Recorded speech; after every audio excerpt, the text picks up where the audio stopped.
Após sugestão de invasão de Maduro, Porto Rico pede proteção dos Estados Unidos, Venezuela, Brasil mantém princípio de não ingerência, mas continuará dando opinião, afirma Amorim.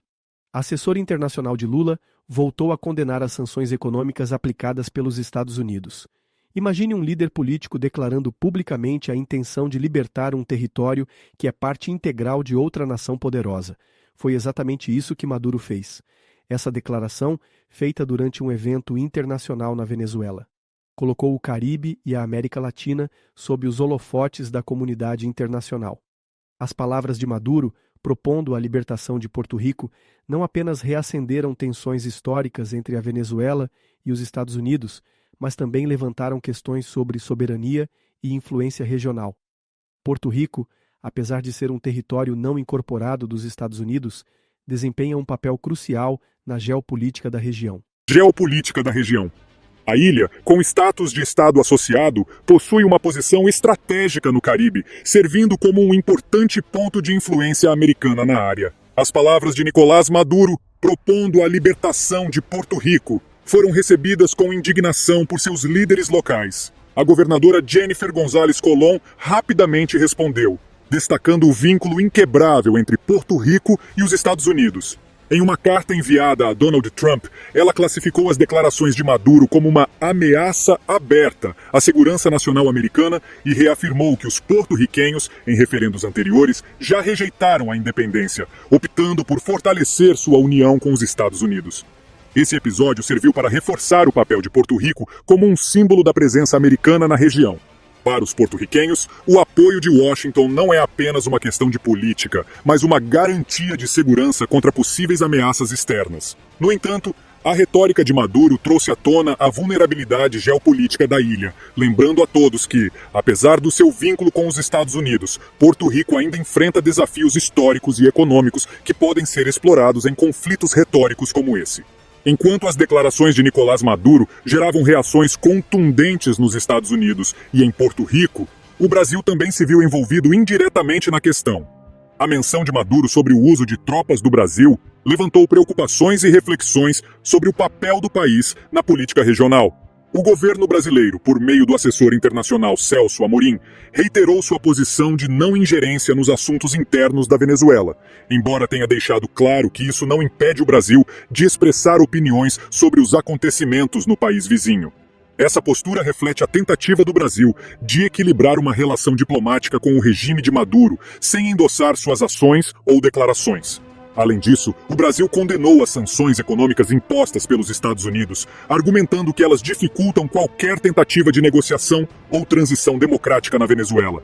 Essa posição ilustra um dilema que o país enfrenta. Por um lado, manter uma posição crítica às violações de direitos humanos sob Maduro, e por outro, tentar preservar um canal diplomático com o governo venezuelano. O impacto regional dessa situação é significativo. O Brasil, como maior potência da América do Sul, desempenha um papel crucial na estabilidade da região.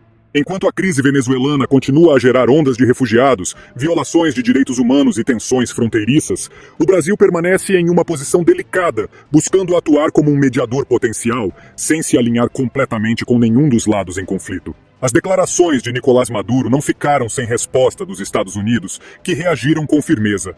Donald Trump, ainda no período de transição para assumir a presidência, viu na provocação uma oportunidade para reafirmar a postura rígida de sua administração em relação a regimes autoritários.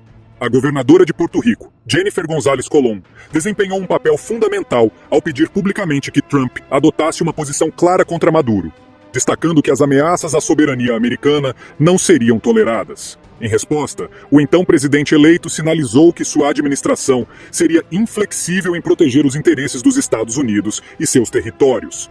Além das declarações públicas, os Estados Unidos intensificaram sua retórica contra o regime de Maduro, destacando a ilegitimidade de seu governo e ampliando sanções econômicas como forma de pressão. O objetivo é claro: isolar ainda mais a Venezuela no cenário internacional e enfraquecer as ambições do regime chavista de ampliar sua influência na região.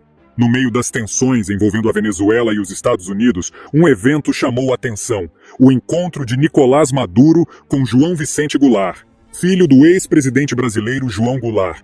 Durante a reunião, Uma carta assinada pela viúva de Jango foi entregue a Maduro, destacando uma suposta convergência ideológica entre a Revolução Bolivariana, iniciada por Hugo Chávez, e as reformas de base propostas pelo governo de João Goulart antes de sua deposição em 1964. Esse gesto simbólico evidenciou como o regime chavista busca reforçar sua narrativa ideológica ao traçar paralelos com líderes e movimentos históricos da América Latina. Maduro utilizou o encontro para destacar uma irmandade com o Brasil e consolidar sua retórica de resistência contra o que considera ser o imperialismo americano. Esse episódio também ilustra como o regime chavista tenta sobreviver ao isolamento internacional, buscando aliados históricos e explorando conexões ideológicas como forma de fortalecer sua legitimidade, mesmo que simbolicamente. Porém, para países como o Brasil, esse tipo de associação também carrega implicações delicadas, especialmente diante do atual cenário político regional. Personalidades influentes do governo Lula, como a ministra do Meio Ambiente do Brasil, Marina Silva, condenaram publicamente as ações de Maduro, reafirmando a importância da democracia e dos direitos humanos. Marina Silva destacou que as democracias ao redor do mundo têm a obrigação de exigir respeito às regras democráticas e à vontade soberana do povo venezuelano.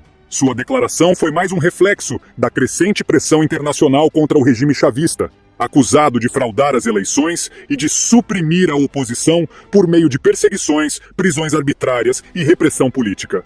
A presença de figuras de regimes autoritários, como os líderes de Cuba e Nicarágua, na cerimônia de posse de Maduro, também evidenciou seu isolamento crescente no cenário internacional. Governos democráticos da América Latina e da Europa se recusaram a reconhecer a legitimidade de seu mandato, reforçando a narrativa de que o chavismo perdeu apoio até mesmo entre aliados históricos. O regime de Nicolás Maduro ampliou seu isolamento internacional ao anunciar restrições severas às representações diplomáticas de países europeus como França, Itália e Holanda. A medida, apresentada como uma resposta ao comportamento hostil desses países, limitou o número de diplomatas autorizados a atuar na Venezuela e impôs regras rígidas para deslocamentos fora da capital, Caracas.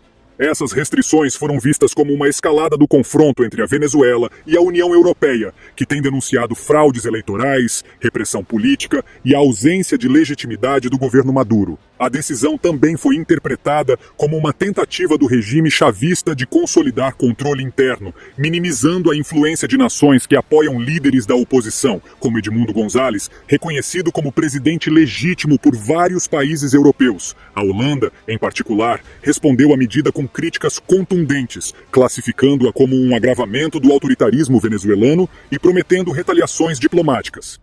França e Itália ainda não emitiram declarações formais, mas também enfrentam tensões crescentes, especialmente após apoiarem Maria Corina Machado. Além disso, a decisão de Maduro reforça a percepção internacional de que seu governo está disposto a isolar ainda mais o país em troca de manter o controle sobre a narrativa interna. Contudo, essa estratégia pode trazer consequências econômicas e diplomáticas significativas, prejudicando ainda mais a já debilitada economia venezuelana, que depende do comércio e da cooperação internacional.